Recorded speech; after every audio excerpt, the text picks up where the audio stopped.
어저께까지 인생시대 용어 총정리 5개까지를 했어. 하나는 육생양, 두 번째는 정신양, 세 번째는 인생양, 네 번째는 활동의 주체, 다섯 번째는 운용의 주체.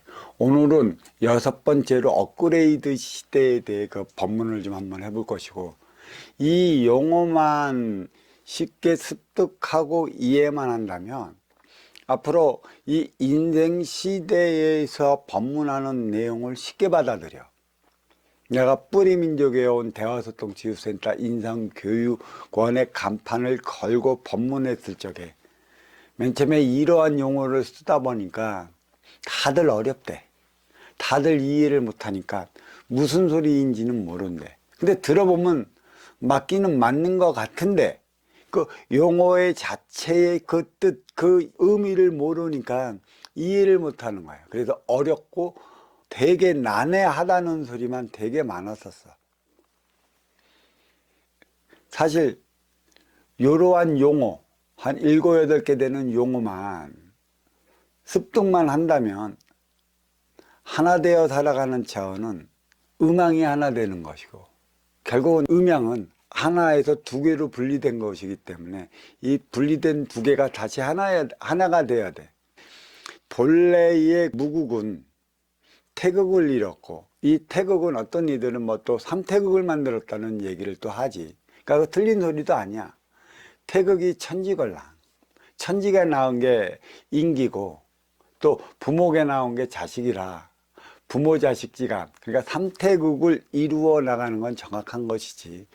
이 자식은 과연 무엇인가, 무엇을 자식이라 할 것이고 왜 인간은 꼭 자식을 낳아야만 하는 것인가. 종의 번식을 또 누가 논하기도 하지만 이 자식은 인간의 이미 지어온 나의 때를 씻어내기 위한 수단으로서, 종의 번식으로서 돌고 돌아야 하는 것이걸라. 이 자식으로 말미암아 이씨, 박씨, 최씨, 정씨, 김씨, 기타 등등의 종들이 또 유지되어 나가는 거고 또 번식해 나가는 거고, 그를 통해 우리는 높고 낮은 차원의 삶을 살아가는 거야. 어떤 것은 높고 어떤 것은 낮다. 산의 높이도 매 마찬가지걸라. 높낮이에 따라 갖고 기운이 달리 나타나는데, 그렇다고 산만 높다고 해서 기운이 높은 건 아니야. 얕은 산이라도 그 산에 갖고 있는 기운과 기백과 아우라가 있어, 산도. 그래서 그 다르단 말이야. 영산이 있고 명산이 있다고 얘기를 했지.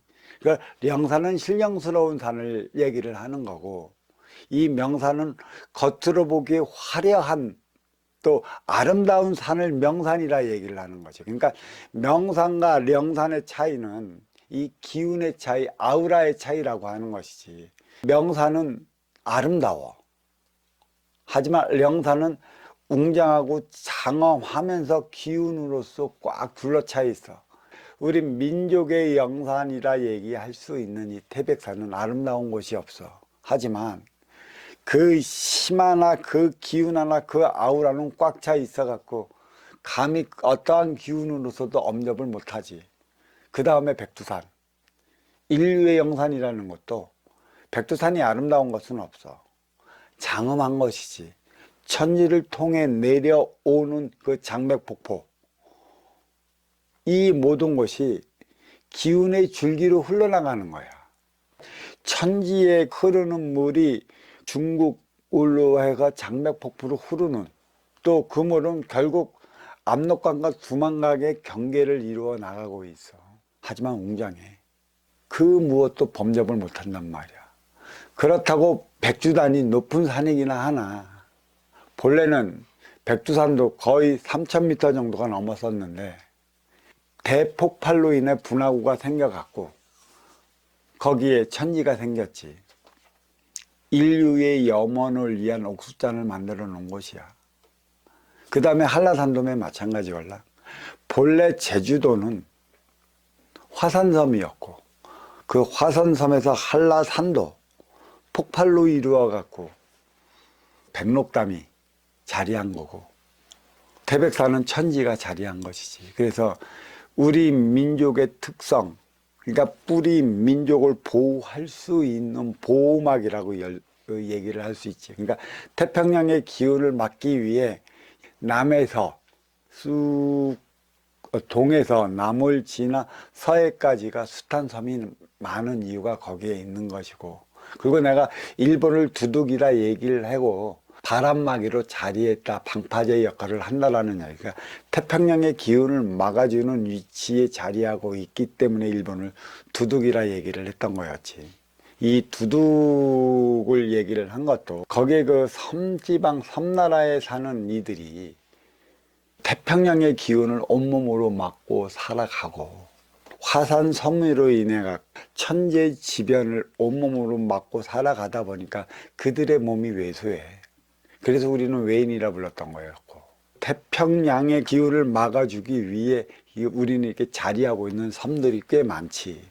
그게 제주도고 일본이고, 일본 바로 앞에 있는 대마도고, 또 대마도 옆에 있는 그 울릉도고, 이런 기운이 태평양의 기운을 막아주기 위해 자리하고 있는 거야. 태평양에다 치솟는 용맥을 나는 백두대간이라고 그랬잖아. 지리산이 1차적으로 우리 민족의 그 영산으로 자리하고, 거기부터 치솟아 올라오면서 여기 속리산, 충청도의 속리산을 통해 태백산을 거쳐갔고 금강산을 경유를 해서 백두산, 치솟는 용머리는 중국 대륙으로 향하기 위한 것에 있어. 기운은 태평양을 통해 반도로 해서 중국 대륙으로 올라가는 거고, 지판대의 형성은 1만 년 전에 지각변동으로 인해 갖고 일어났는데, 지각변동은 중국 대륙으로부터 북쪽으로부터 동쪽 남쪽으로 이렇게 이어져 내려와 있던 것이지. 지판의 형성이, 뿌리의 형성이 북쪽에서부터 남쪽으로부터 이어져 내려왔다면 그 기운은 다시 남쪽에서부터 북쪽으로 이어나가는 거예요. 그게 백두대간의 용머리, 이렇게 잘 볼 수 있는 것이지. 그리고 그 기운이 힘차게 힘을 쏟을 때가 언제인가 하면 1988년 전후란 말이야. 이 얘기를 하려 한다면 역사관까지도 다시 또 들먹어야 하는 건데, 고조선이 팽망해서 하나된 열국시대를 거쳐 하나된 민족국가를 건설하기까지 1,000년, 하나된 민족국가 고려 조선이 팽망하기까지 1,000년, 이거는 내가 숱하게 법문해 놓은 게 있으니까 유튜브를 많이 참조를 하면 좀 쉬울 거고, 새로운 1,000년, 결국 하나된 민족국가가 일제강점기를 통해 우리는 분리되었어.